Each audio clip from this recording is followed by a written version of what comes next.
Yeah.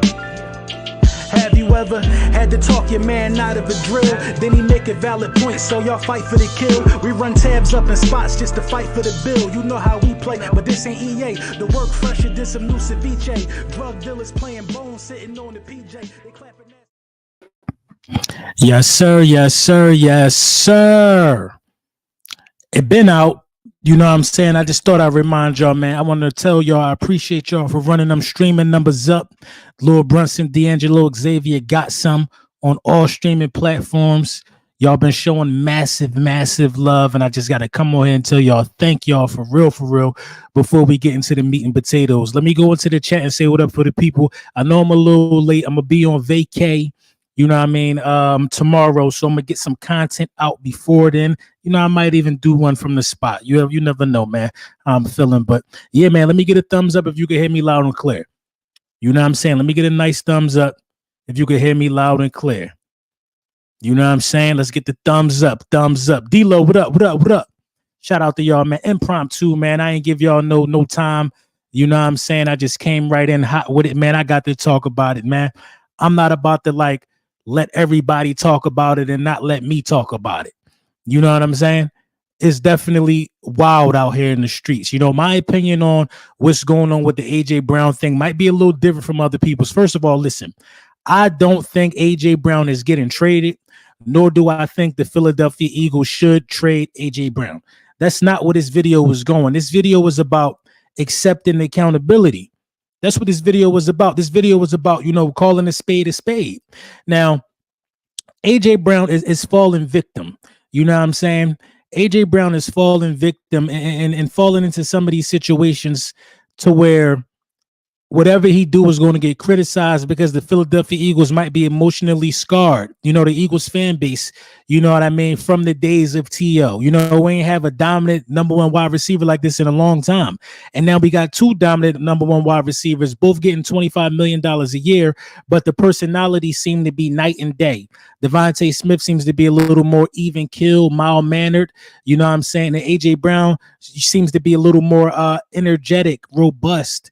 How he's feeling, he wears it on his sleeve. He's really adamant about being the best, and you know that passion. You know, he's open with his passion, and you know we kind of, you know, take that for granted. You know, it's almost like, you know, a Jekyll and Mr. Hyde. You got the best of both worlds in terms of wide receiver. You got the one who is the polarizing figure, and AJ Brown, the guy who was just everything you look for in today's number one wide receivers. You know what I mean? Cocky, confident, things of that nature. And then you got other guys who are like Devontae Smith, who reminds me of Marvin Harrison, who don't got to say much. He just going to do it. You know what I'm saying? He don't got to say much. He just going to do it. Those are the two differences between the two. Now, AJ Brown put up the post with Tom Brady saying that Tom Brady was his favorite player, things of that nature. And of course, Philadelphia Eagles fans blew it out of proportion. Of course, Philadelphia media blew it out of proportion. I didn't respond to it. I didn't have nothing to say about it because I know the type of player that AJ Brown is. You know what I'm saying? Now, this is where I'm coming from. I feel like that if I can understand the type of personality AJ Brown has, that AJ Brown has to take a step back and not think that everything is about him and understand the perception of it. You know what I mean? That's his responsibility. He got to understand the perception of it, understand the optics of some things. Some things just look funny when you do certain things in the Philadelphia media. You got to understand the optics of it. You know, I think AJ Brown is happy where he is. I think AJ Brown just wants to win. I think AJ Brown's his work ethic speaks for itself. You know what I mean? He's prepared. He's always working. He's always training. He's not taking a play off. I think AJ Brown wants to win and want to be a Philadelphia Eagle. But at the same time, AJ Brown does some things that makes him appear to be unhappy. Let's keep it a bean. Let's keep it a bean. He does things that appear to make him seem like he is unhappy. You know what I mean? My guy D-Lo said he was trolling. You know, that may be the case. That could be what it is. But the league don't think he trolling. People was calling for the services of him, thinking that we wanted to trade him. People were calling to see if he was available. They was calling to see if he was available. So it's a difference between trolling and then, you know, kind of jumping out on a limb and stirring the pot. You know what I mean? Stirring the pot is one step further than trolling. When you trolling so hard, if you want to call it trolling, when you trolling so hard that teams are starting to call and see if you available, come on, bro. Why are we playing games like that? Why are we playing games like that? Now, I don't think he's available. The Eagles had to come out and say he is not available. Reporters had to come out and say, well, he's not available. Stop it. Cut it out. He's not available. You know what I'm saying? That's not the type of trolling that I like. You know what I mean? I don't like the type of trolling or whatever anybody want to call it to make it seem like it's something that is not. Now, I'm not mad at AJ. I didn't take it personal. You put Tom Brady picture up there. It don't make me feel no way. You know what I mean? I don't think you're going nowhere. You know what I mean? But the optics of it, man, the optics of it make it seem like it's more than what it is. And you got to keep it a bean. Certain actions, you can't be mad if the media pick apart at it.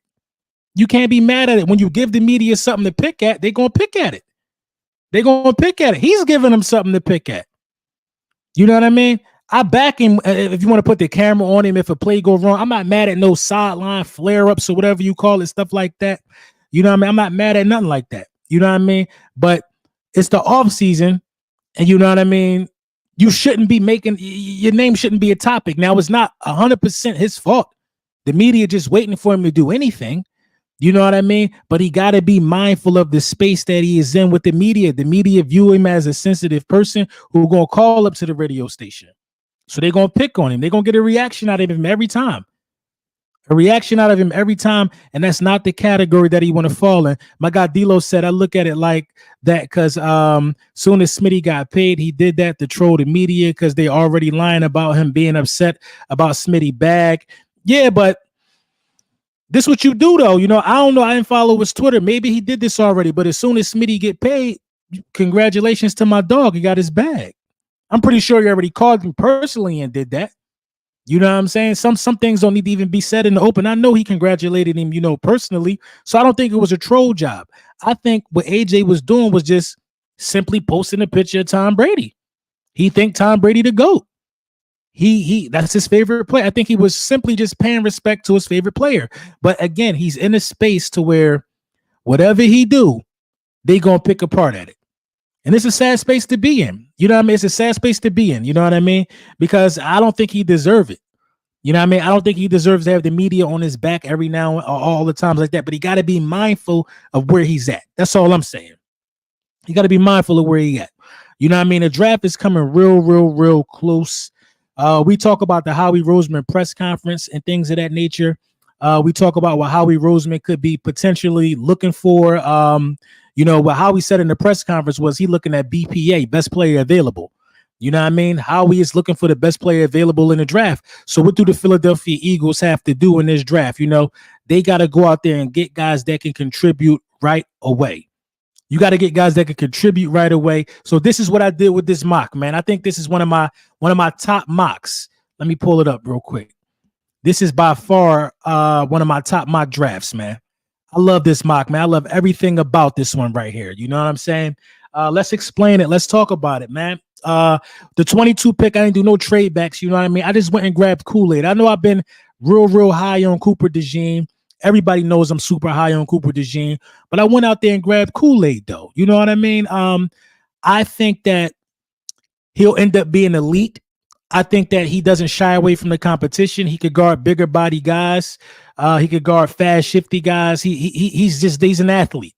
He's an athlete, man. He's guarded top prospects his whole journey in college, and I think that continues for him on at the next level. So I really like Kool-Aid right here. And to my surprise, Edgerrin Cooper was available. I got one of the lowest grades, you know what I mean, for this draft. But listen, man, you got to reach for it. You got to draft difference makers because you got a Super Bowl window. That's how I look at it.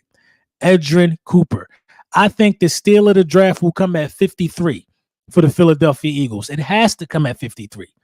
Braden Fisk is a steal. Defensive interior. A lot of people would say, well, you don't need that. You got Jalen Carter. You got Jordan Davis.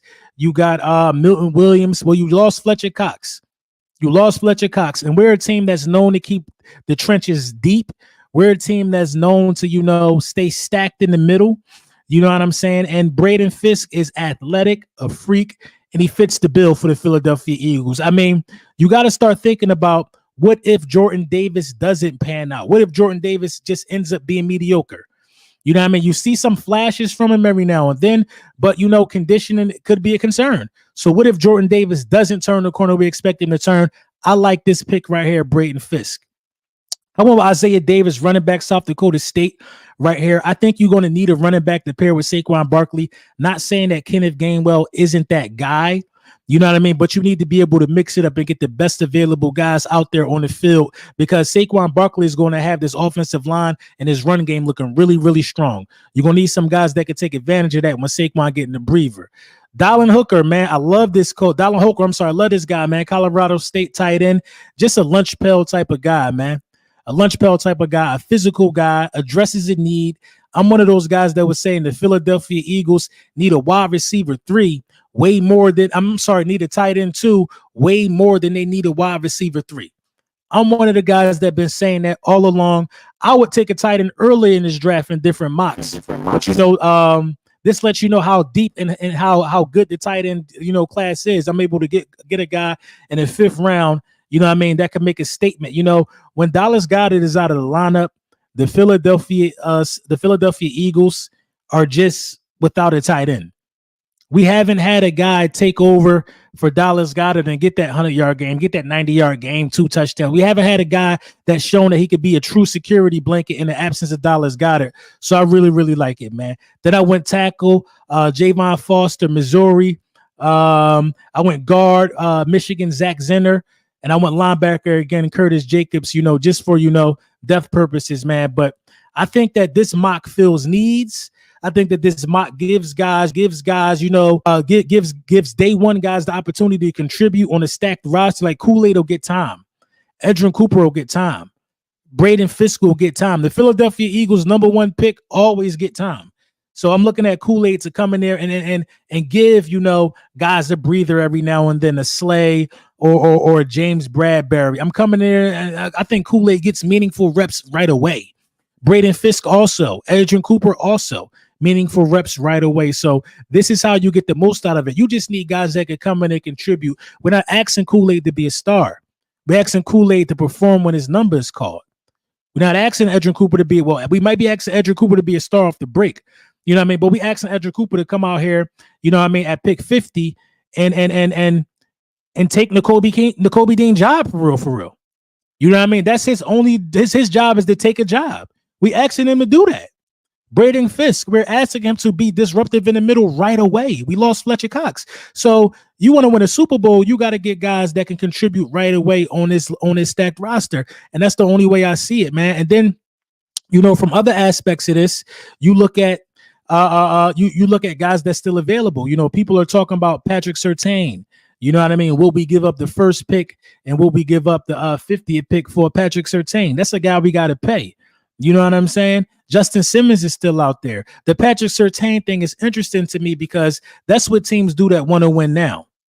And that's the bottom line. If you want to win now, you got to go get difference makers right now. We're not in this thing to win a couple games, go on a little run, but don't go to the Super Bowl and win it all.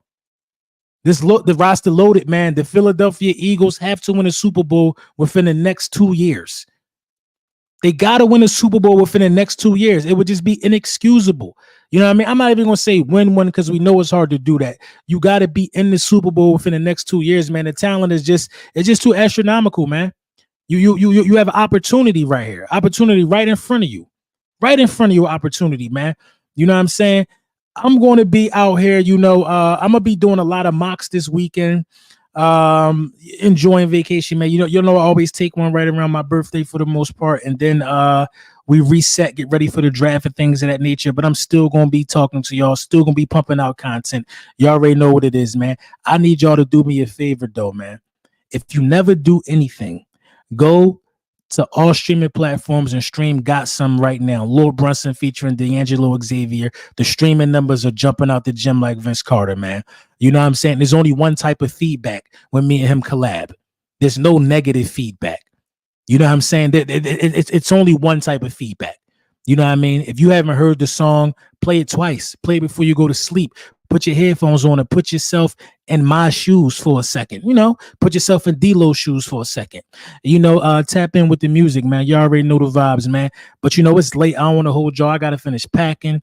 I'm gonna be shooting all week from tropical destination or whatever the case may be. And I want y'all to enjoy y'all weekend, man. Y'all know the vibes. I'm gonna play this little snippet again for y'all real quick, but run the numbers up. Let me know what y'all think in the comments about the AJ Brown situation and how is it making y'all feel. You know what I mean? Just let me know, how do y'all feel about what's going on?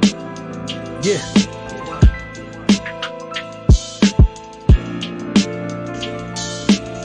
Yeah. Have you ever had to talk your man out of a drill? Then he make a valid point, so y'all fight for the kill. We run tabs up in spots just to fight for the bill. You know how we play, but this ain't EA. The work fresher than some new ceviche. Drug dealers playing bones, sitting on